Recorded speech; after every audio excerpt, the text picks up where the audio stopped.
అందరికీ నమస్కారం అండి. కొంతమంది ఇళ్లల్లోనండి ఇప్పటికి కూడా పూర్వ పద్ధతిలో లాగా ఉమ్మడి ఫ్యామిలీలు ఉన్నాయండి. చాలా సంతోషం వేస్తుంది అలాంటి వాళ్ళని చూస్తే.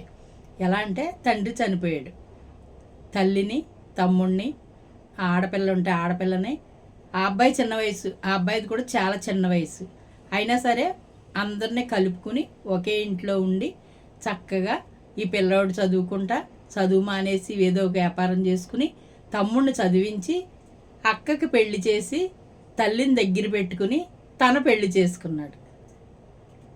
చక్కగా ఒక ప్లాన్ ప్రకారంగా చిన్న ఇల్లు కట్టుకుని ఆ ఫ్యామిలీని పోషించుకోవటానికి నాకు ఎంత ముచ్చటేస్తుందంటే అబ్బాయిని చూసినప్పుడు చాలా గర్వంగా అనిపిస్తుంది, సంతోషంగా అనిపిస్తుంది.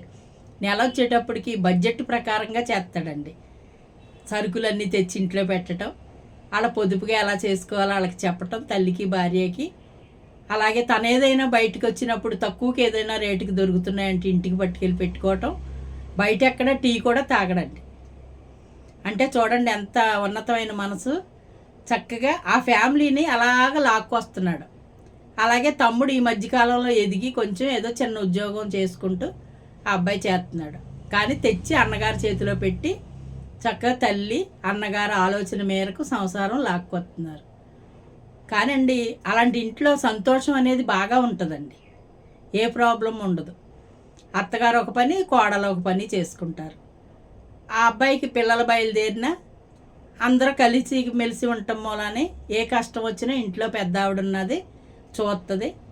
కానీ ఎప్పుడు నవ్వుతా సంతోషంగా ఎన్ని కష్టాలున్నా మనసులో ఉంచుకుని సంతోషంగా గడుపుతాడు.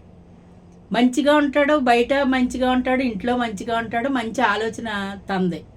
ఎలా అంటే ఎలా ఉంటే బాగుంటుంది, ఎలా ప్లాన్ చేసుకుంటే బాగుంటుందని జీవితం మీద బాగా పూర్తిగా ఒక అవగాహన కలిగి ఉన్నాడు. చుట్టాలు పక్కాలు బోల్డ్ మంది ఉంటారండి. కష్టంలో ఆదుకునే వాళ్ళు చాలా తక్కువ ఉంటారు. అలాగా ఎవరో లేరు అండగాను. కానీ తనకు తనగానే ఎదిగి తనకు తనగానే బతికి తన ఫ్యామిలీని బతికించుకుంటూ చేసుకుంటున్నాడు అబ్బాయి. ఎందుకు చెప్తున్నానంటే అలాంటి వాళ్ళని చూసండి ఇంకొకళ్ళు నేర్చుకోవాలి. దానికోసం చెప్తున్నాను.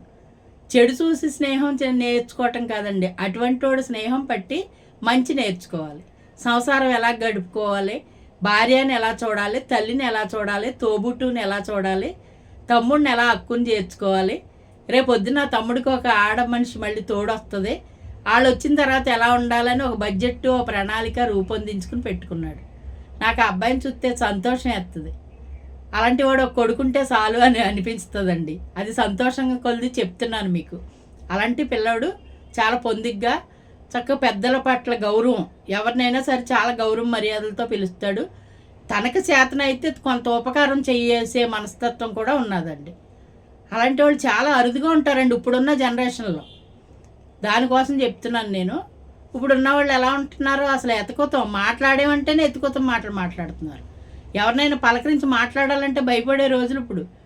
ఏమా ఏం చేస్తున్నావు బాబు, బాగున్నావు అంటే అలాగే అంటే అని పలకరించే వాళ్ళు తక్కువ ఉంటున్నారు. ఇప్పుడు కుర్రోళ్ళు మాట్లాడలేకపోతున్నాం మనం. ఒక రకమైన మనస్తత్వాలు వాళ్ళ భావాలు వేరుగా ఉంటున్నాయి. కొంచెం గర్వంతో కూడుకుని ఉన్నట్టు ఉంటున్నారు కొంతమంది. కానీ ఇటువంటి వాళ్ళు అండి మధ్యతరగతి బతుకులు, కష్టజీవులు, కష్టపడాలి, రూపాయి సంపాదించుకోవాలి, మనం ఇలా బతకాలనే ప్లాన్ ప్రకారంగా బతికేవాళ్ళు చాలా అరుదుగా ఉంటారు. అలాంటి వాళ్ళని చూసి ఉన్నవాళ్ళు కూడా నేర్చుకోవాలని ఉద్దేశంతో చెప్తున్నాను.